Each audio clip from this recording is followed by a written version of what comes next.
I would suggest taking this video as a follow-up video to the carnage caused by the 17th July announcements by the Home Office. These were for the students and, there were a lot of announcements, but I think the worst hit and the most panic caused was amongst the students who were in the UK, who were looking to move into other categories and switch into some business categories like skilled worker visas. And they were then told that suddenly, as of 3 p.m. on 17th of July 2023, they could no longer do so.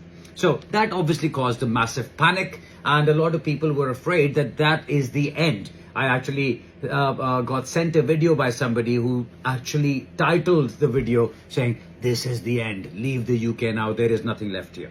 That is not the case. So let's talk about that. First of all, what has changed? The idea was that if somebody comes to the UK as a student and they complete their course, they can move on to another category. They can switch into another business category and continue on that category. What has changed is that due to the widespread abuse, again, that is taking place of these rules, it was announced that as of 3 p.m. on the same day, which is the 17th of July 2023, students will no longer be allowed to switch into a business category if they had not completed their course. Now, that did not mean that there were no options available. And this is the first thing that I wanted to say here. Students who could not complete their course for a number of reasons. Could be that they could not find themselves to be good enough to complete the course. Could be that they didn't have the finances to complete the course. Could be they had some other reasons, family reasons, ailments, some other problems, whatever it could be. It is very simple. If for whatever reason you were not able to complete your course and you wanted to switch, you can no longer do so. But the option is still available that you can go back to your country and apply from there and come back and be on a different route. The widespread concern that I immediately got from students was, wouldn't they ask why you could not complete your course? Wouldn't they ask, why are you so desperate to go to the UK? The simple thing is, first of all, nobody's going to be arguing like this with you. Oh no, but why did you do this and why did you do that? It doesn't work like that. What you do is you submit an application where you have completed all the requirements, you have got all the supporting documents with it, and if the application meets the requirements of the immigration rules, you are deemed successful and you will be granted your visa.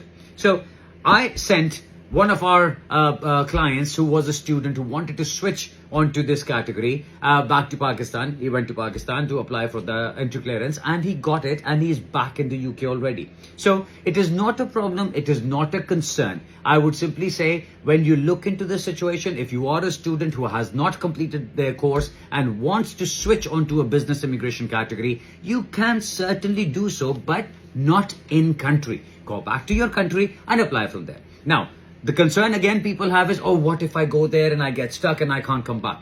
This will always be a concern and you will always keep this as a problem in your head as long as you do not look into what the requirements are. So if you've gone back to your country, you finalize all the documentation, you submit your application, you submit your documentation with that, there is no reason why you should be refused. Because if you're meeting all the requirements, you are deemed successful. Simple as that. So stop worrying about it. Of course, these are a lot more detailed, these applications, the skilled worker applications or any other business immigration applications. They have a lot of details that you need to pay attention to.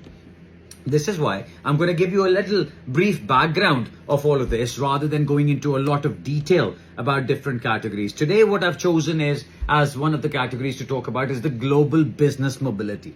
GBM. What is this? This is not something you hear of quite often. And the reason for that is because people, the powers that be in immigration, decided that this is not a category probably worth pursuing. The reason for that is because it does not lead to settlement.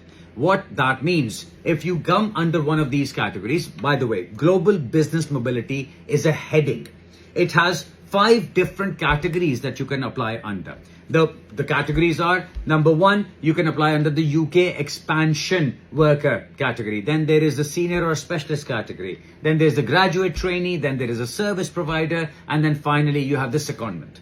So whatever category you're going into, none of these will lead to settlement on their own.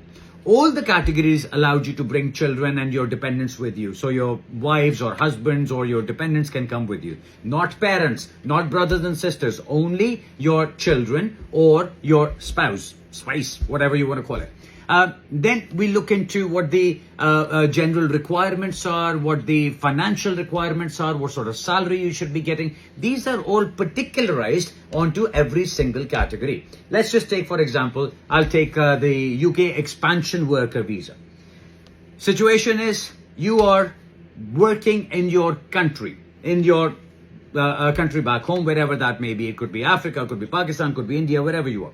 You are working for an employer, and that employer wants to open a branch office in the UK. Now, if they want to do that, they can send you over. First of all, they'll obviously go through with their branch office. Then they want you to come here and run that, and all of that can be done. I'm deliberately not going into the nitty gritty of all of this because I know the kind of questions that can follow.